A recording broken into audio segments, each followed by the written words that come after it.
Welcome to Warehouse 15, where gold medals hang beside hard troops with a roar, the crowd fades and the real stories begin. Join Perez, Moreno, and Jennings, three legends who aren't afraid to push past the finish line of the light conversation. Get ready, feelings will get hurt, but the truth will be told. Welcome to the Warehouse 15 again, and I am Herb Perez, or as I like to call myself, Disaster. So Grandmaster Disaster here, along with my two good friends and Olympic cohorts, and we've been through a lot in different stages of our life. How you doing, Coach Moreno?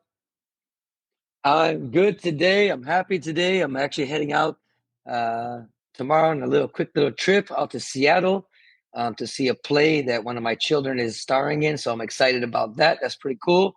And just get ready for it's actually Footloose. Hey, oh, nice. Yeah. Nice. That's a And musical. then we're also joined by the amazing, the incomparable, the reprehensible, and today dressed like I'm not sure exactly what. Coach TJ, how you doing, sir? Oh, stop. Good. How are you? How are you? Shoulder surgery. I got to get shoulder surgery. Don't be showing off, man. How you doing, sir? Tell us. I'm good, chilling. Just had we actually went to a tournament last weekend, a nice little local tournament. The warm-up, Master Bernard Prosy had a tournament. It was a pretty nice event. I like to see the level that we had that local tournament, but it was clean cut, ran well. So I had a couple of my guys out there competing. So always Taekwondo in some way, shape, or form. And yourself, sir? He was a great athlete. Well, I'm doing okay. You know, today I'm wearing my new mala beads because I'm trying to I have a good friend who is helping me with my journey to become a better person, which is why I started the martial arts, and I got sidelined by the competition aspect of it, where I had to be kind of, who I had to be to win. And I didn't have the Jimmy Kim kind of skills to be both a Buddhist practitioner and a kick-ass kind of guy. So I went the other route and decided, well, I'll just kind of beat on people. And I don't know why. That was 1992. I stopped competing. So I don't know why it took me this long, but every day, little by little. It's been a while. It's been a minute, but I'm getting better, and I got a phone call from a good friend of mine. Somebody was lamenting, people reach out to me from time to time, and they asked me for help with their certificates because, I'm fortunate enough to have achieved a certain level at the Kukiwan, and so I can help people that get stuck. And so I helped this individual, and then I got a phone call from somebody telling me that the same individual was complaining about me because I'm complaining about the Kukiwan, but she was not shy in asking me to process her certificates. And I don't want to mention her name. She's from Northern California, former student of Jay Warwick, but that doesn't surprise me, knowing that she's a student of Jay, because people always forget who helped them and who got them to where they need to be. But I'm glad that I could process her certificates for her students, one of which was a former friend of ours, Diana G., and her sister's kid, who was a famous table tennis player and resident at the Olympic Training Center. But since hopefully you're listening and let me help you with it, you're welcome. You're welcome. You don't have to like what I say. And in fact, that's the whole point. This is the Warehouse 15, and I'm not going to shy away from it. Can you hook me up with a 10th down? Can you hook me up with I think down? I can. The 10th, you just have to die. So if you need help with that, let me know. Oh, no. You sure? I can help you with that. I'm going to stay where I am. I'm good. I think you better stay where you are till you get some sleeves on that shirt. But let's get started today. And again, this is the full contingent of Olympic medals, silver, bronze, and gold. Won't mention who's. All right, Mr. Moreno, what do we got? This fucking guy, bro. We're gonna start. I'm starting. I've been working on my Zen all day. I've been working on my Zen, and I've failed miserably. With that one zinger. Dude, we made the biggest mistake. We made the biggest mistake. I asked him how he was doing. You shouldn't ask. That was the worst question ever. I'm going to tell you. Yeah, but like most times, people don't understand this. When somebody says to you, "Hi, how you doing?" They don't really want an answer. That's like a greeting. That's true. You don't literally want to answer. But unfortunately, if you ask somebody, say, "You open the door." You open the door. All right, ask me again. Let's try again. Ask me again. Ask me how I'm doing. Hey, how you doing, young? Amazing day. Nice to see you all. Let's go. Did I mention that thing again? Go ahead. Go ahead. No, but it's true though. It's funny that movie. I mean, real fast. That movie, Fight Club. Remember that guy talked about like sample size servings on the plane, and you small talk with everybody. And I feel like that's how the world has gotten. Especially, I know we keep talking about our sport. It's that sample size. How you doing? Good luck. All right, great to see you. blah, blah, blah. And I know it's cordial. I know it's polite, but it's also, call it what it is. It's also fake. It's unendearing, and people really don't care. They're like, oh, hey, how you doing? You doing good luck today. In the back of their mind, like, I hope you break your ankle on the way to the holding area. I mean, right? I mean, that's what they're thinking. That's what 99% are thinking. So Keep it. anyway, I thought we should talk a little bit. Yeah, keep it real. No, I was thinking about, we have two big tournaments coming up really close to home. We have the Canadian Open next week, and we have the U.S. Open the week after that. The Canada Open is first. It's in Montreal starting next weekend. And then we have the U.S. Open in the famous, ever so popular, ever so glamorous Reno, Nevada. But with the Canadian Open, can I ask a question before you get started? Do you have to score 20% less points since it's in Canada, just like the money? All right, so Good idea. We just lost all our Canadian Actually, they viewers. put on a pretty. Yeah, I'm gonna take up for the wifey here. Actually, they put on a good tournament in Canada. It's not bad. It's always in a nice venue. This time it's in Montreal. I think I've been in this venue before. It's usually pretty big. I think last year we went. Korea bought out some guys. I think like their B or C team was there, plus a couple of their big guys that were still qualifying for the Olympic Games and stuff like that. Yeah. So it's always a bit showing in Canada. No, hey, let me say this about the Canada Open. I mean, last year was in Vancouver. This year it's in Montreal. They run a clean tournament. They run a on-time tournament. And actually, I was looking at the numbers. I mean, I'm not perfect, but the numbers are pretty high in the sense of overall participation. Like, I'm talking cadets, juniors, seniors, compared to the U.S. Open, which is historically normally pretty big. So it's interesting that, I don't know how deep the divisions are with quality athletes or anything like that. I haven't given it that much. I will be going. Actually, this year I'm taking a bunch of cadets and juniors. So it's the first time in years that I've done that. And, for some of my new young kids, I think it's going to be an awesome first step to get their feet wet. But I'm excited also about, some of the, the senior, athletes that are going to be competing there as well, because it kind of kicks off this new point cycle.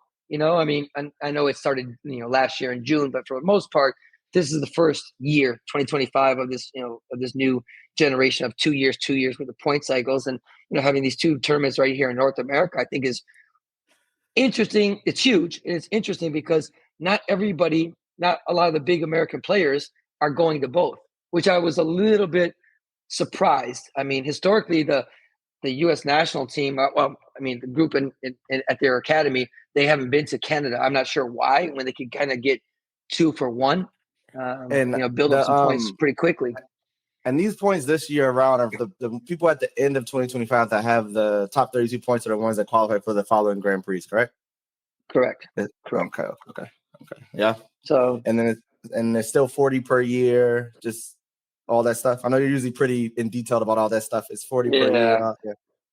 Yeah, but there's a bunch of other ones that you can get extra in, like for the Grand Prix Challenge is extra. Yeah. Of course, the President's Cup is extra. I mean, I think there might be even a couple other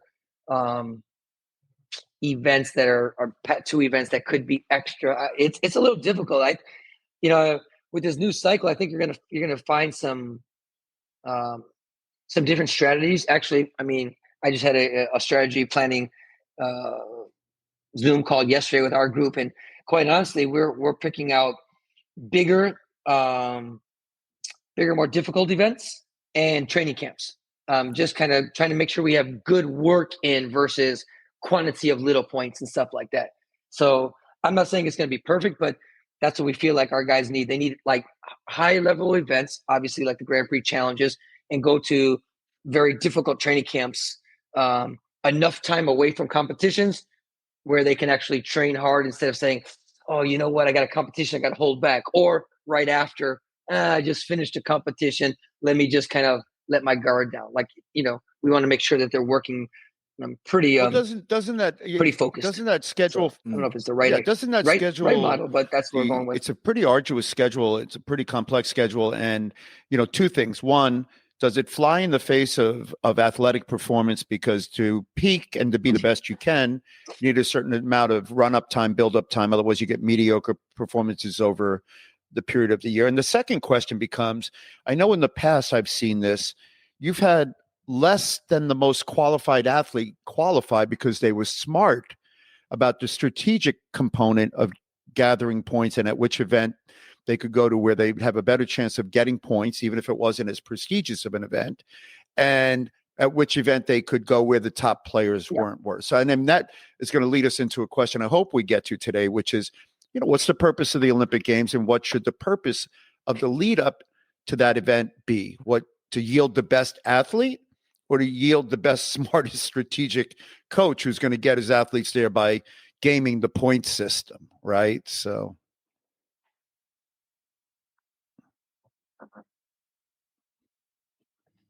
I mean, real fast on that, like it's, and TJ, you know this because you've been in that point chase before, with Paige McPherson and stuff like that. Sometimes it is just about getting the points. It's not about going to the best tournaments and really challenging yourself. It's just making sure you maximize your points. And I've planned that out for people. But like I said, I think this new cycle of 2 years and 2 years gives you a little bit more leeway, to go get some experience and to invest in some young people, or to just take off, quite honestly. Like, for example, some of our athletes they're definitely on their last cycle. So I'm not going to come say hi, Camila. Who is that beautiful young lady? How are you? My girl. I like that shirt. Where's the World Taekwondo Academy? Where is that? Where is the World Taekwondo Academy? Nice. That's Minnesota. Well, he's luckier than me. He got to meet her in person. That's her godfather. I just have to see her on the internet. And do you know that your dad is the most successful, smartest, brightest, most handsome Taekwondo player in the history of mankind? And hopefully he is guarding your eyes from the screen to my right over here with the guy with no shirt on. It looks like he's selling car washes in Miami. So, oh, nice. Ask her what her first words were. Ask her what her first words were. Tell him. Story. She was like, who? No, definitely not her, Perez. Definitely not. She loves me. I'm loved. No, the funny thing is, when she first, at the beginning, she would always cry with Uncle Oy, her godfather, cry with TJ. And then her first words were, we have the video and everything. She's sitting with us now. She looks at me and she's like, PJ. No, she was saying PJ. What? Peanut butter and jelly. I got you. Peanut butter and jelly. It's me and you, the Olympic Games. It's so nice to see you. Peanut butter and jelly. Go train. Good to see you, sweetheart. All right, she has to go. Bye. She has to go train. Give me my earpiece. Okay, we can go back to the uncensored version now. Go ahead, uncensored. Where were we? Oh, yeah. No. What I was saying was, like, honestly, with some older athletes, like, taking off the burden of going to so many events. So, like what you were talking about, Hyung, is to kind of get back to really, no pun intended, peaking, or periodizing for one event versus, I got this one and then this one and this one and this one. And unfortunately, that's the way our system works right now. But we're trying to see if we can break that mold a little bit with some athletes. And it's going to be, this is kind of a trial and error 2 years, to be honest with you, because we've never had this cycle. So it's going to be weird. I don't know what you think about that, TJ. What challenges that I think kind of sets us up. I think you can look at it both ways. I think you can go, okay, we're going to go towards a development route and see what comes out in 2 years, and then pick a strong team for the next 2 years moving forward.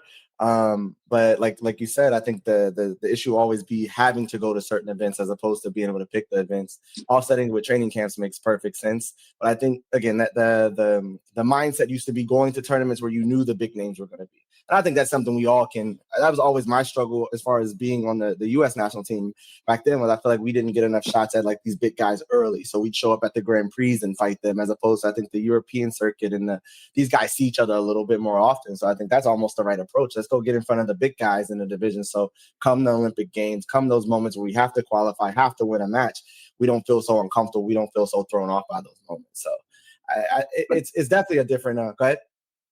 No, I was gonna say, I mean, honestly, exactly what you're saying. This guy told me, I don't know, 40 years ago, like, you don't go to Korea to beat Korea, you go to Korea to experience them, to see what they're doing, so that the next time you get in front of them, you don't freak out. And that was in our day, okay, they were the big guns. Now it's China, Uzbekistan, Iran, whoever it is. You got to see those guys and you got to be in the same room with them. So, for a Rocky thing, like, it's just a man, it's just a woman. They put on their pants just like me, they bleed just like me. So I know that sounds kind of cliche, but it's the truth. I mean, some of these guys, they talk the game, but they get in front of those big countries or those big names, and they're just like, I mean, they're frozen. I mean, they're deer in headlights. So Well, I that, think the that more begs the you can get in question, right? front of Because them, I you can can kind of take remember, off that and edge, again, this is and hopefully you can dinosaur have a better sort of performance stuff. and But and, when and move up we were the ladder. competing, you know, there's always the big guy in the room. At that point, it was Korea for us, and maybe a handful of others, Mexico, maybe Spain, Iran for sure. Was it beneficial for them to fight us, or was it more beneficial for us to fight them? And so, as a number one guy, I'm thinking, yeah, the less I have to see the number two or number three, the only thing I'm doing is raising his level. I might be raising mine, depending how I look at it. But the matrix for me has always been, if you're a number one guy, and I said this to my son recently, because we've been to a bunch of these ID camps, and we may end up in your backyard. Hopefully, we're going out there next week for a final kind of visit. Once you're seen, you're known. When you're an unknown, you don't have to worry. Once you're seen, people know you. So you mean they see everybody now? I think social media ruined all that stuff, Yeah. though. They see everyone constantly. I mean, like, you kind of, I think that's the biggest thing. We have the best training, dancers. People posting when they get injured. Oh yeah, no, TikTok. I watched the TikTok of the U.S. team. Yeah, they are definitely the most fashionable dancers, all that best stuff like dancers. that. That's They're public the hip-hop information at this wick-wack point. of Taekwondo. They don't win any medals, but man, and where are they, in North Carolina? They must have some TikTok media classes, and they must have some dance and hip hop classes, because that's all I see of their media. What? Oh, is the assassin in? But you know what, What happened? TJ, you bring up a good idea, a good thing. But and again, I don't have everybody in the world. Mm. No, go ahead. No, no, like I don't follow every top athlete in the world, but I feel like the best of the best aren't necessarily putting out that much stuff. Maybe once in a while when they're competitions or a little bit, but not so much. Not so much, right? There's just a handful of people doing that. You know, so I don't know. I mean, again, it's that whole freedom of speech / it's do what you want era. You know what I mean? I don't know if it's a guidance thing. You know, I just never had that as an issue. I never really wanted people to know what I was doing. I never wanted them to know if I was having a great day or a bad day. It's a combination of dancing, hip hop, and Taekwondo. It's for the clout. It's for the, and it's shirt off. It's for the clout. It's furriness. For the followers. I mean, I hate to pick on the individual. I don't want to mention their name. I tell you, I mean, but I mean, the name is pretty prevalent. Not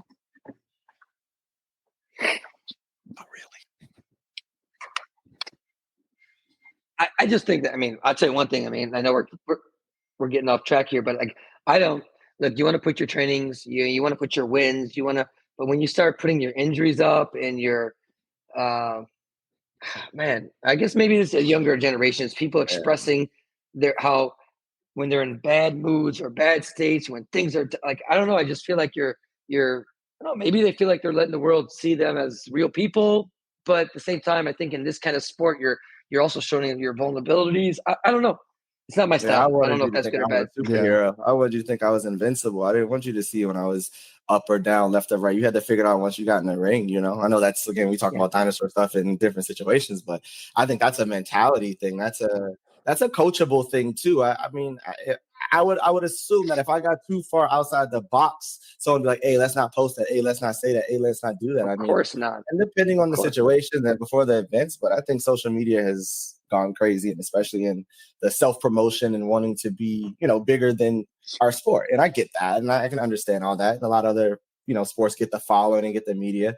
And a lot of the athletes, you want to get noticed, and you want to be big. You know how you get noticed and be big. I think there's a time and place for everything. And then you can do all the TikToking you and your team should know, and don't do any else. TikToks, because there's nothing to say. Right, well, I don't want to hear the journey of a loser. I don't want to hear the journey of the challenge. I want to hear the journey of the champion. I watch Michael Jordan's videos. I watch Tom Brady's videos. I just watched Little Steven from the E Street Band and Bruce Springsteen's documentary. Those are the ones I watch. I don't watch the sorry stories about the people that didn't win and, danced towards fame and stardom. I don't watch those. I don't watch the car crashes.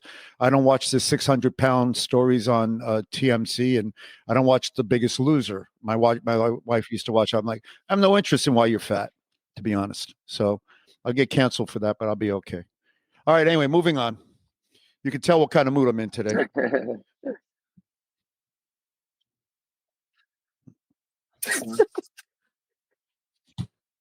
Yeah.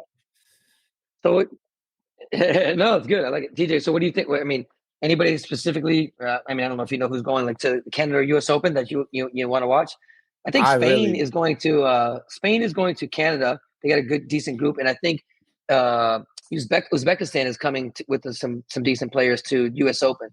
So that'd be kind of cool. Yeah, I'm not sure who's on the registration list. I know I was reading a post on Facebook earlier. I know that those numbers often change, and we have people have the ability to show up and register for things and then not come. And the final bracket is always a mystery until you either see them there and not. I just hope the level is good. I mean, like you just said previously, I think for Canada and U.S. Open should be. Hopefully the level is high, so you get some of that development. You get to see those matches, you get to feel those matches that you're out there looking for, as opposed to it being a glorified Canada Nationals or USA Nationals. So I mean, I'm not responsible, obviously, or I don't. Somehow, though, I think we need to, in this region of the world, we have to attract some of these top level athletes. I think we're going to have a pretty decent numbers, across the board. I mean, average, but it would be nice to have, like last time they had Korea was there. I thought that was really good. Brazil came, that was really good. But somehow we have to really get out there and make sure we get some of these other countries. I mean, I guess there's two ways to look at it, because I spoke to somebody in Canada last year, and they said they were disappointed that all these top Koreans were there, because they're taking 20 points from some Canadians or some Americans. So I get that, but at the same time, which you mentioned it earlier, Young, about what is the ultimate goal.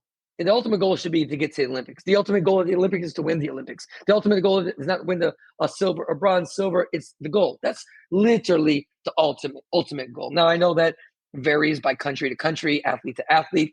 I mean, some people are just happy to get there. Some people are lucky to get there. Some people get put there. So I know that gets a little muddy, but I think that it would be nice if these two tournaments over here could get a strong Mexican team, a strong Brazilian team, a strong U.S. team, a strong Canadian team, a good German or Turkish team, and all of a sudden you got 5-6 national teams plus. Yeah, I think you have to ask yourself that question. Now we're talking I about start the other way, but I did notice you started with a strong Mexican team. If we can get all those people in the same room. The reason I asked this is no, but they used to be amazing, and but they can be, right. They have the capacity, and they should be. So it's a warrior anymore. Culture. It's perhaps one of the best warrior cultures, right? So here's the question for you. You're struggling. So if you think about the Olympic ideal, it should be, and you think about what the purpose of going to an Olympic Games is, and we reconciled this when we were building the television show. It wasn't about who won. It was about how high you raise the bar. When I go to the Olympics, I don't care who clears the high jump the highest. I want to see if they can raise it an inch. I don't care who runs the mile the fastest. I want to see if they can shave tenths of a second off of it. So for me, if I'm being pure as an Olympian, as a guy who used to serve on the board and stuff, how high can we raise the athletic level and test the limits of human endurance, strength, and conditioning? And what are we capable of?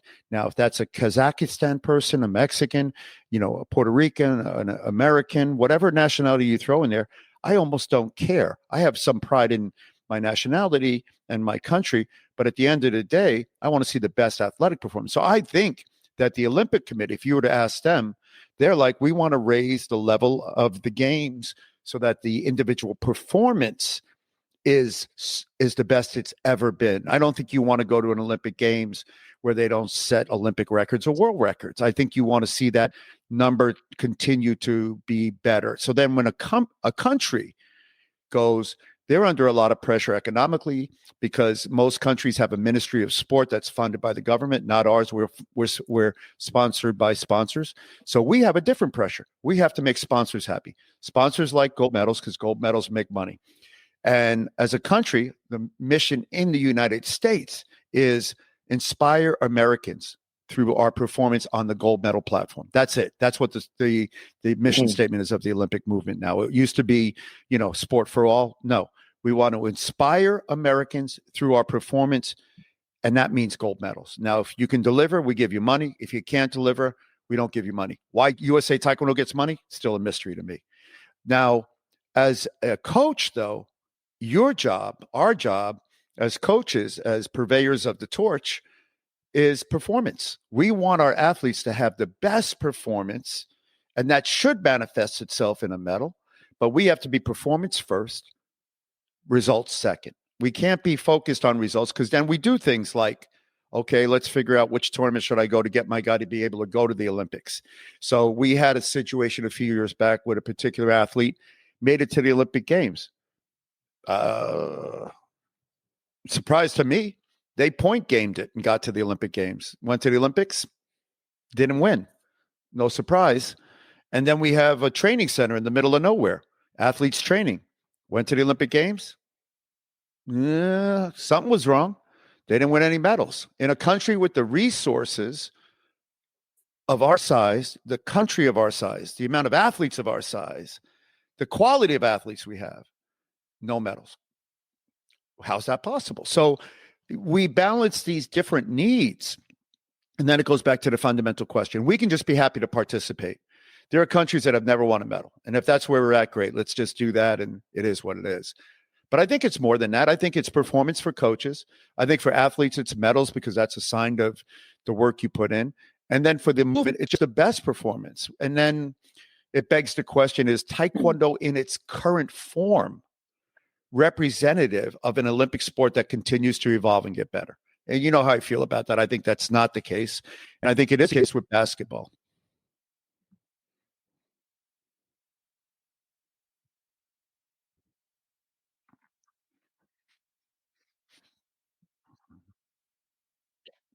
Well, let, let, let me jump in for a second.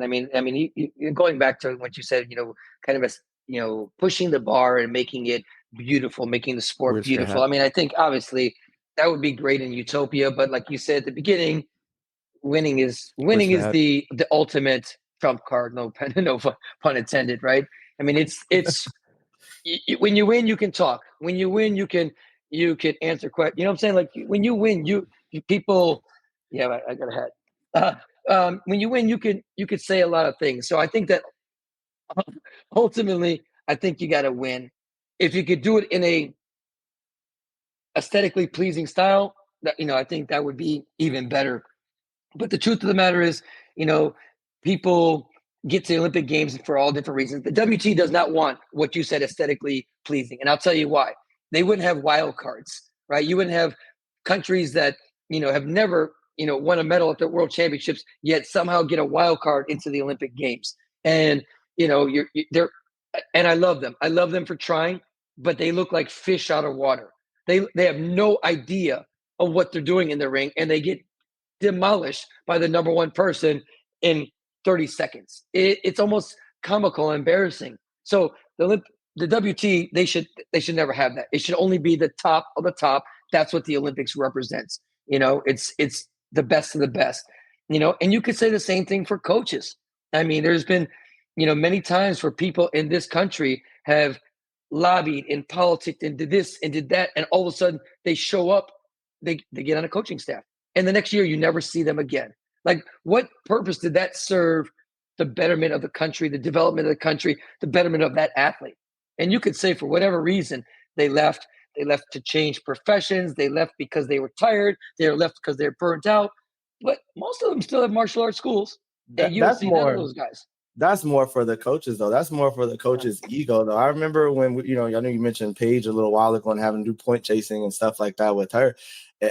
As much of a privilege as that was to be at that stage playing with that level, the anxiety and like the build up to all that stuff and having to be in those pressure moments was also a big deal. And I don't think these coaches, I don't think some of them look at it that way. I think it's an opportunity for them to go be like, look, I'm at the Olympic Games, not I'm here to support what you guys just said about the movement of this athlete going to win a gold medal. Because if you're looking at it that way, then even we don't got to touch on exactly, but if you're putting people in situations that is not going to put them in the best position, then as coaches, we're doing the wrong thing.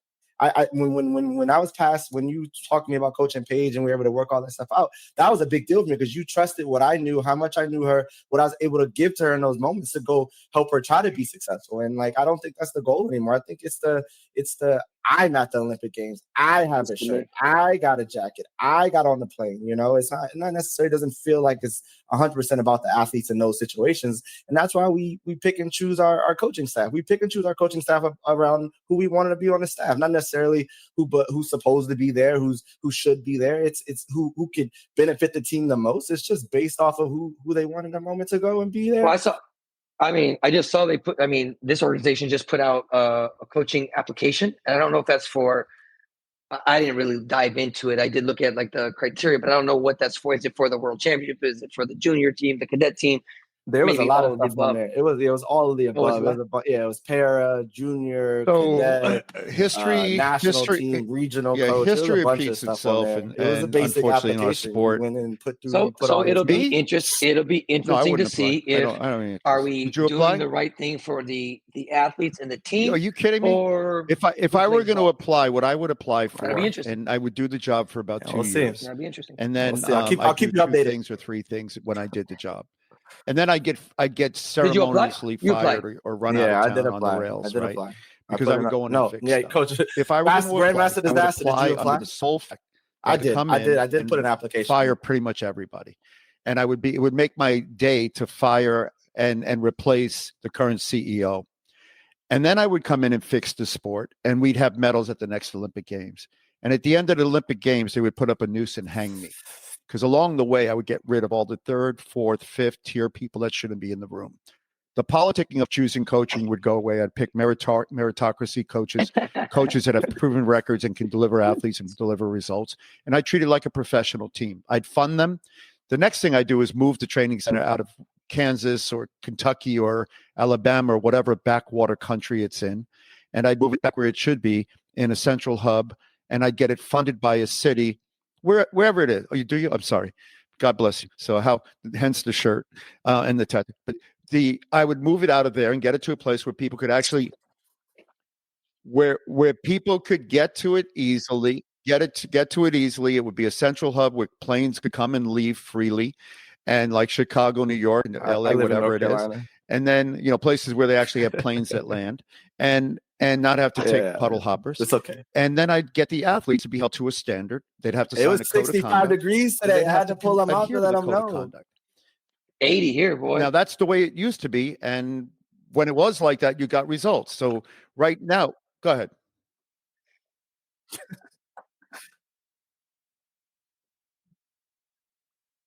Well, are you hiring me? Are you hiring me? Are you hiring me? All right, there we go. So let me break in here. No, for real. Let me break in on this one because first I want to go back because we've gone through so many different things. First of all, of course, I wish, but no, I'm hiring you. No, listen. We've started out with identification camps. We started out with regional directors. We've had regional camps. We've had regional coaches. We have state coaches. We have everything. And then we have nothing. And now we're going back to it. It's so muddy that you really don't know what's going on. And it's interesting because they always talk about doing the best for the athletes. And all of a sudden, sometimes they use meritocracy. They say you're not ready because you have. I think they said this to you, TJ. But you're not ready because of this. I'll let you continue, but I'll ask you both a question. They have someone that's never been anywhere at the World Championship. And as organization, I had already coached that Grand Prix. I think me and Paige caught a Grand Prix gold medal in Taiwan before that. In an organization, who does chaos? That organization told my organization at the time that I wasn't ready to coach at the Pan Am Games level. After I was already there. Staff gets to do what it wants to do because the volunteers don't understand what to do or how to do it. So staff does whatever it wants, and it's an oligarchy. They create what they want to create, and you just sit by and go, "What? Huh?" And before you know it, and that's why they're doing it. You got 2nd and 3rd tier people running your organization, and they love chaos. Why? Because then you don't know what's going on, and you can't fix it. Staff.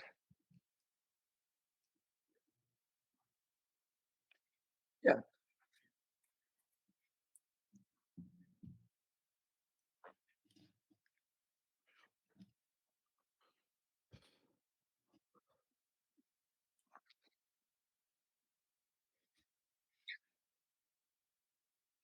So 2 points. Early on in this whole progress, they came out with state level coaches. I applied for a state level coach and I didn't get it. A couple other people in the state. I'm like, okay, I'm just trying to do what you guys asked me to do. You know what? Go from the bottom. But I wasn't qualified. I don't know what it was, but I wasn't invited to do it. So fast forward to right now,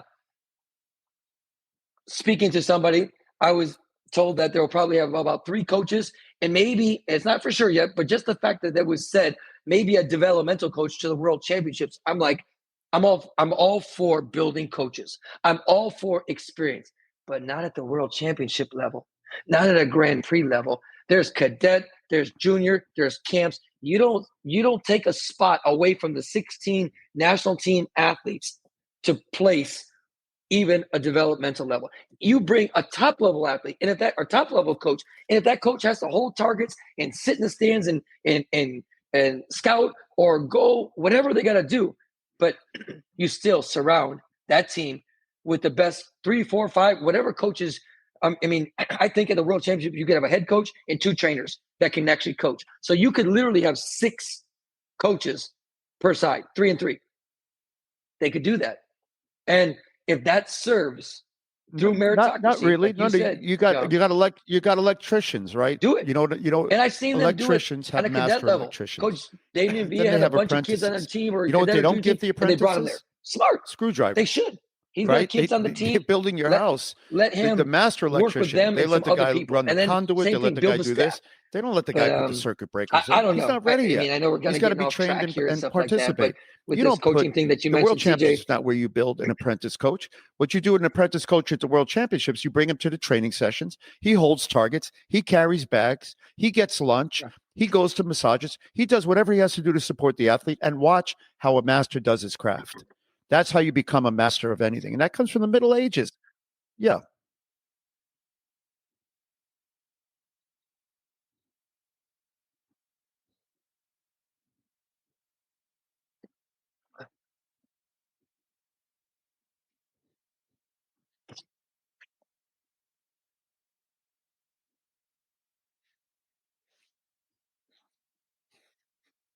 so let me ask you this. Let me. What about this subjective? Something that's very subjective. I say, Herb, TJ, in order to coach, you have to show me, or you have to tell me that Go ahead. you're investing in yourself for your furthering your education within the sport. And now, what does that mean? Does it mean coming to my But then you got to outline it. It's not objective. You got to make it less subjective. You got to say, if you want to create a coaching program, which we did back in the day, sports science you say, books, here are you know what I'm saying? Like, what does that? Here are what the levels you constitutes have to know, and this is what you furthering need to your know. education? And as Because you that know was more, part of. That was we'll give you more opportunities. Go ahead. No, the reason I bring that up because that was part of the qualifications to be a national team coach. You have to the commit to CAP furthering program your stuff, education. something like that. It, Um,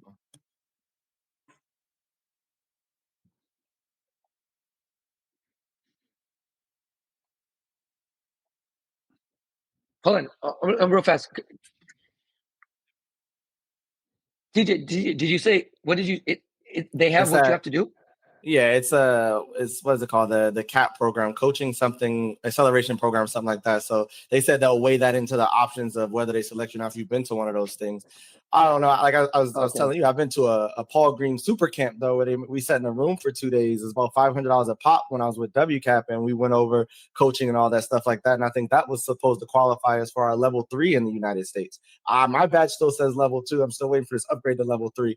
That was a 2-day long thing, so I don't know if they include that in all that stuff. But it's again, like you just said, if you're playing ball, if you're gonna be there and then do this and do that. Listen, it's not if it's a real course, like not just shadowing people or coming out and kind of seeing what we do. If it's a written course, a technical course, or something like that, that you can make an argument for that. But what if my program, what if your program, what if someone's program is flourishing and you're putting people in the national team? Matter of fact, you might beat people head to head. So, but I still have to go. I mean, I understand there's a minimum. There's save sport, there's level 1, there's level 2. But when they start throwing those other things in there, like, I don't know, What if you can't make it out there? What if you can't afford to go out there? What if you haven't been invited to go out there? I don't know. All of a sudden, that's a prerequisite, and I don't know if that it is, or it's just going to be in consideration. But I just think they throw stuff in there like that to muddy it up. And you're right, Herb. That's a good word, chaos. And I don't know if it's purposeful or not, but it seems like it's built to, And I'll say it. TJ, I'm a champion of you. I know you've done a lot in this sport, and you continue to do a lot in this sport. And for you to not be part of that staff, if it's because of me, it's because of Peak. And I know you've heard this thing before. Don't be with Juan. Don't be with Peak. Cut it up. Like, it just to think that someone of your caliber that coaches 2 people on the national team, probably 3 people, to be honest with you, like that they wouldn't even consider you. And you have such a good reputation with so many of these kids, so many of these people. I just think you'd be a natural fit for them. You'd be an asset. I think they would love you and enjoy you and be good. So I hope you get in there. I really, really do. So, that's my 2 cents.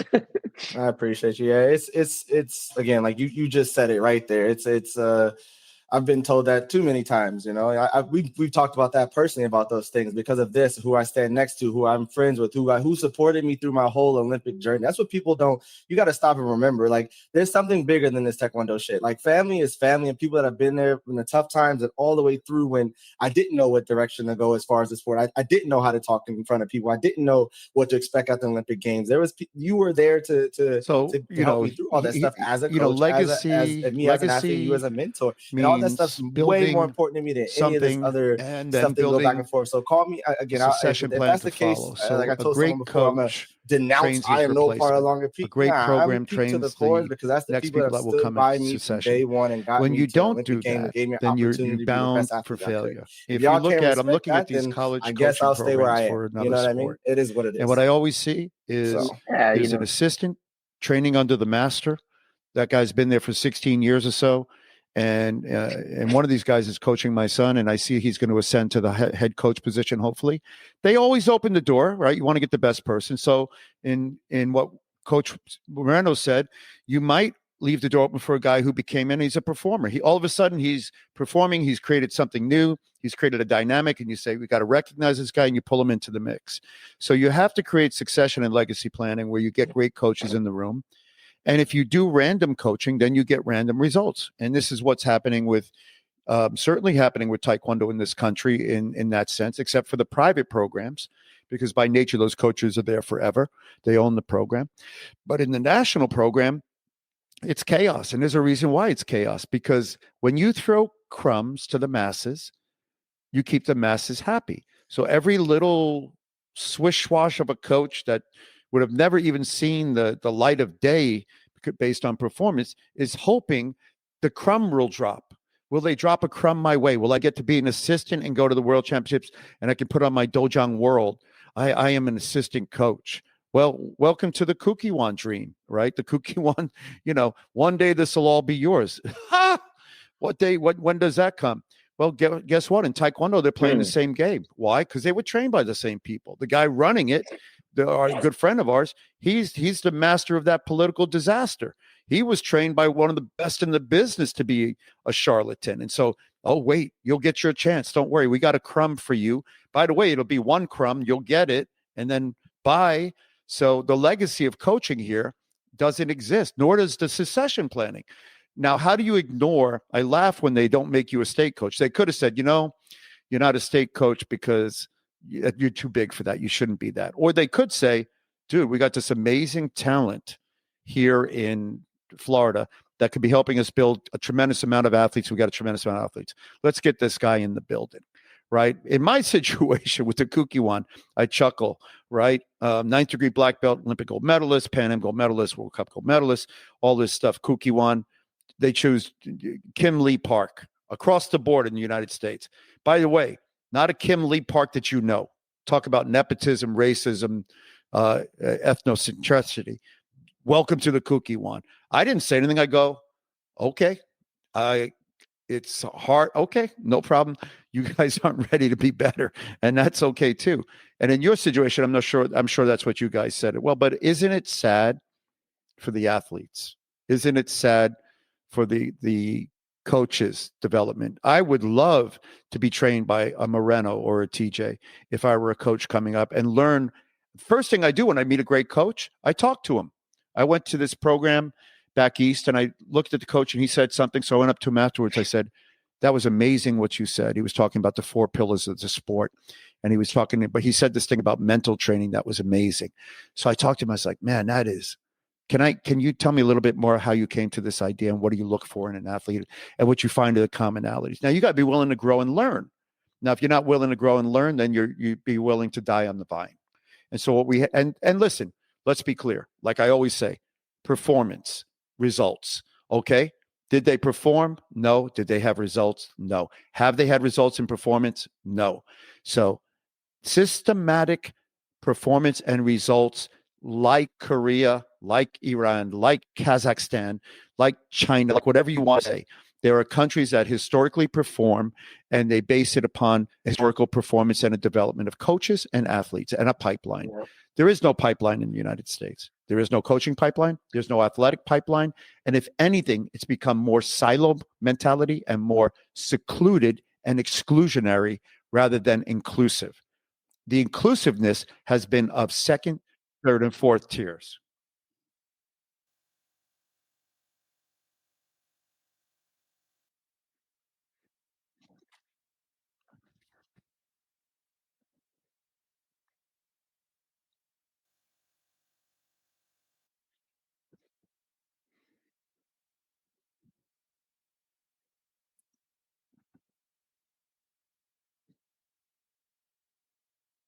That's what I'm saying. Listen,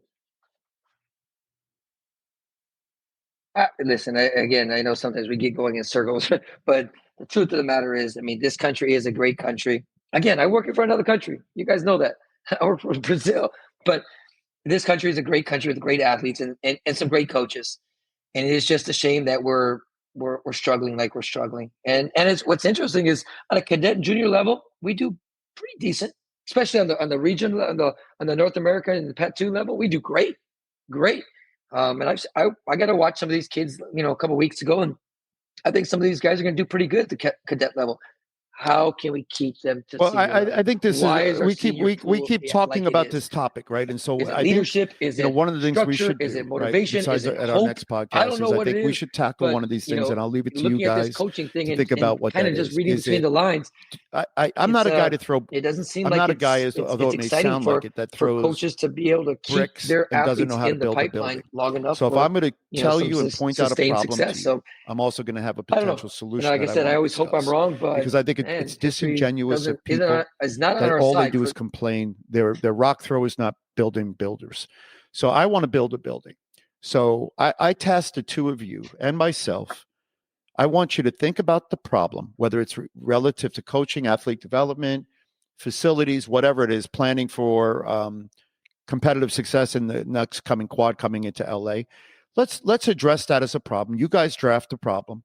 And then I want us to have potential solutions. I want you to think about it. We'll discuss those solutions. We'll talk about the problems. I mean, I enjoy poking. The weasel. I won't call them the bear because they're about weasel size. I enjoy poking the weasel of the organization, but it would be disingenuous to just continue to poke the weasel and not have a better solution. So I have ideas on solutions, but I think that's going to be a fun conversation. It's easy to point out the faults with the current programs and situation and coaching and yada, yada, yada. But do you have a solution? So maybe that's something we could talk about. Maybe that's our next thing that would be interesting. And then maybe that gives people something. And I encourage the viewers or the listeners to send us thoughts on that and everything, except with the exception of me. So you can complain about Juan, you can complain about TJ, but me, don't complain about. You can though, but just send it to Juan and TJ. My email is Juan. Go ahead.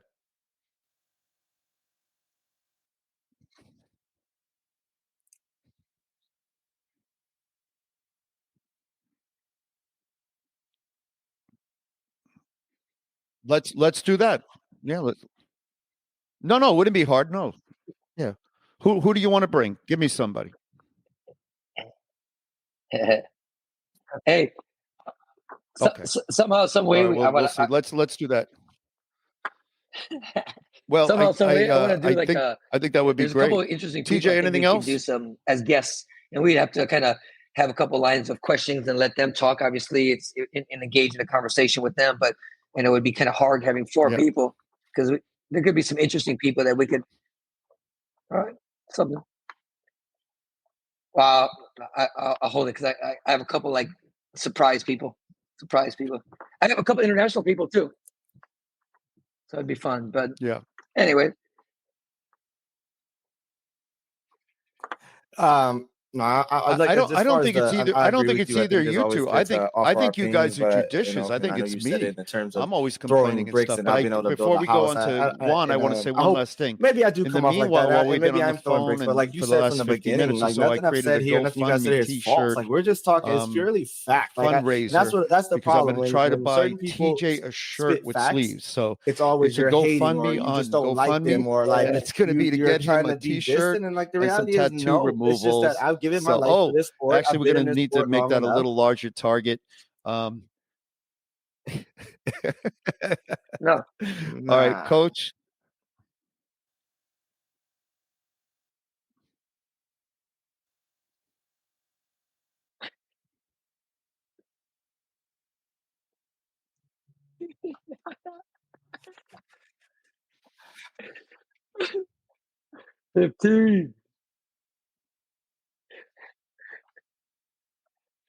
Extra large shirt for the arm part. No, that and listen real fast. I mean, TJ is going to piggyback off you because you're right. Look at what you said. TJ is correct. Just because we say stuff doesn't mean we're trying to be haters or whatever. We're just number one, we're saying our opinion. If we're wrong, tell us we're wrong or show us that we're wrong. And number two, we're not being a hater. We're just calling the facts. We're calling it. I mean, I would love to sit down and talk with anybody and just go, back for back. But Herb, I'm going to go against both of you guys on this one because it's one thing. It is our job to point some things out and maybe some negative things out. But if they don't want our help, why should we throw out answers? Why should I build a house for them? They've never asked. They've never even said, you know what? Can we have a coffee? Can we have an informal conversation? And again, maybe with me, I'm too far down the road. But how about you, TJ? There's other coaches. They don't want to hear nothing from anybody. That's the truth. They got their couple people, and that's it. Going back to the World Championships, we talked about this last time. How is there not a schedule? How is there not a detailed schedule for the World Championship team? And don't tell me we're going to have a camp. But why do? Because you don't tell me the dates. You don't tell me the length. You don't tell me anything. Do you want me to send an invite to those individuals? I can send an invite to come on. You know there's a national team in April. How is there not a detailed schedule? And if there is, my athlete didn't get it yet. And if there isn't, why not? That's your one job. One job. Concerned about the people winning that are in the room with them. Everyone else is irrelevant. If you're not in the room, they don't care whether you win or lose. And I'm just being honest with you. So are we a national team or are we not a national team? Are we not developing everybody? Or are we just saying, come with us? If not, why not reaching out to TJ? No. Like again, I'm going to call out Coach Brown and Coach Mr. Nelson because they talk to my athlete who you coach, TJ, all the time. You're the chair guy. We talk about this. They never once came to me and said, Juan, what is he doing? Juan, what can we help? Juan, would you? No. They talked to him at breakfast and said, you should come with us because we're going to coach you. Like, what is that? That's just, and that's not hating. That's fact. Like you said, TJ. So you don't like it, but why you're not showing that you don't want to favors. You know what? You don't want to talk to Juan because I work with Brazil. The master of disaster talk to TJ. and my cohorts. Talk to TJ. TJ is the one that coaches them, directs them, guides them, all that stuff. And we definitely have chaos. Why not? And no results. Because they'd rather go straight to the athlete. No results. Have the in the words put of in a a great bad mind. situation to make a decision on their own without any exactly actual what input you and have, guidance. continue And that's to what do they the want. same thing. That's then that way they win, and then whoever you're not there, they lose. So if you expect change and you continue to do the same thing, then that's the definition of insanity. So I'll leave that with all of them, and they're always welcome to come. I get phone calls from a former Olympic coach of mine all the time asking me for something. I what do I get from USA Taekwondo? I got my lifetime membership, and then I get requests to continue to attend coaching seminars, which I wrote and designed. But I could point that out to them. But I wish them the best, and I welcome them here to come here. I would love to have them on and have these conversations and let them sharpen their sword against the metal of MEDDLE of the podcast, The Warehouse 15, because as you know, we keep it real, and some people get a little burnt by that. I won't mention which part of the culo burning, but that's up to them. We're just going to continue to keep it what it is, so keeping it real. Welcome to Warehouse 15, where gold medals hang beside hard troops with a roar the crowd fades and the real stories begin. Join Perez, Moreno, and Jennings, 3 legends who aren't afraid to push past the finish line. Up in light conversation, get ready. Feelings will get hurt, but the truth will be told.